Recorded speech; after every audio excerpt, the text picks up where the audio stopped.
سلام دوستان، من مهدا هستم. به چنل من خوش اومدین. در این ویدیو قصد دارم که راجع به یه ترفندی به اسم نیم ماجیک خدمتتون آموزش بدم که میخوام این ترفند رو با یک مثال خدمتتون توضیح بدم. فرض کنید که مسئول یک شرکتی قصد داره که لیست سری از اعضا که جهت استخدام بوده رو بررسی کنه و خدمت مسئولش بده، در خدمت رئیسش بده که این اعضا باید شامل نام خانوادگی و کد ملی باشه و فرض کنید که تعدادشون هم 10-20 نفر و یا حتی بیشتره.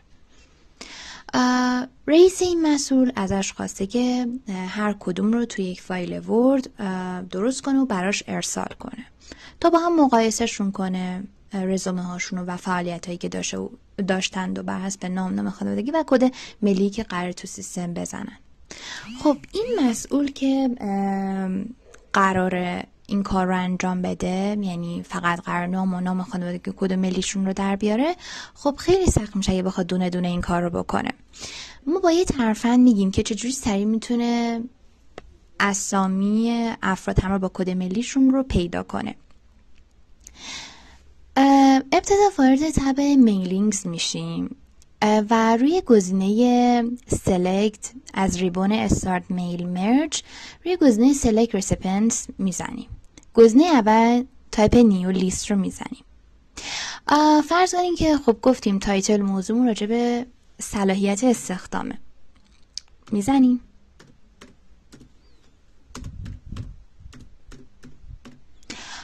با عنوان مثال first name نامش رو میزنیم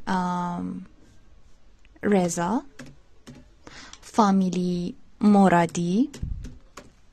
اینجا کامپنی نیمه ولی ما کد ملی میخوایم، لازمه که اسمش رو عوض کنیم، پس باید وارد کاستومایز کالمز بشیم و اینجا که نوشته کمپانی نیم رینیم رو میزنیم و اسمش رو تغییر میدیم. حتی امکان نوشتن به زبان فارسی هم داره، مشکلی نیست. میزنیم کد ملی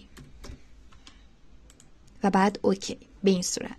خب به عنوان مثال مثلا داریم با کد ملی 015 10 38 311. برای اضافه کردن لیست اسامی میتونیم از گزینه نیو انترای استفاده کنیم.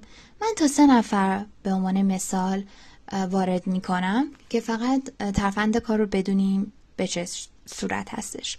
دوباره تایتل راجع به صلاحیت استخدام هستش. من نام رو این بار به عنوان مثال صبا، فامیلی و رضایی و کد ملی هم 016 به عنوان مثال 10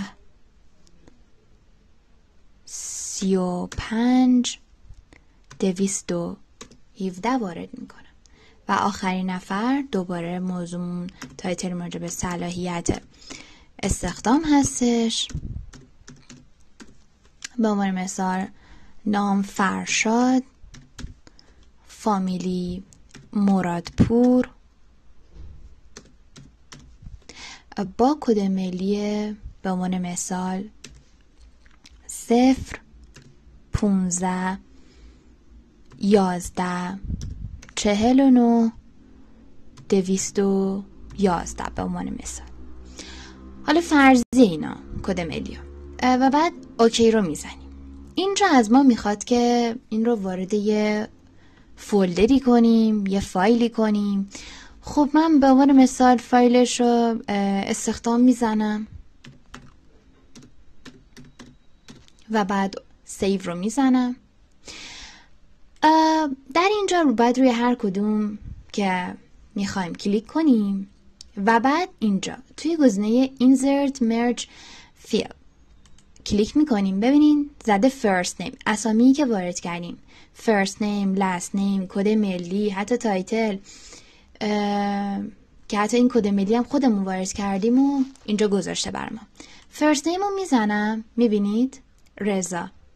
حالا میخوام بعدی بیاد. فرشاد. من 3 تا رفتم.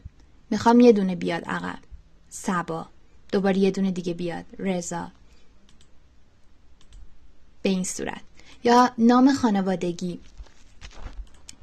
روی لثه ای میزنم. ببینید فرشاد مرادپور بود. حالا اگه من همینو یه دونه ببرم عقب میشه صبا رضایی اگه طبق لیست مشاهده کرده باشین، یا مثلا اولی رضا مرادی، یا حتی کد ملیشون هم کد ملی رضا مرادی رو میاره، و یا حتی صبا رضایی همراه با کد ملیش. بخوایم راجع به تایتلش هم بگیم، راجع به صلاحیت استخدام بود که حالا ما عنوانی براش وارد نکردیم، ولی به این صورت میشه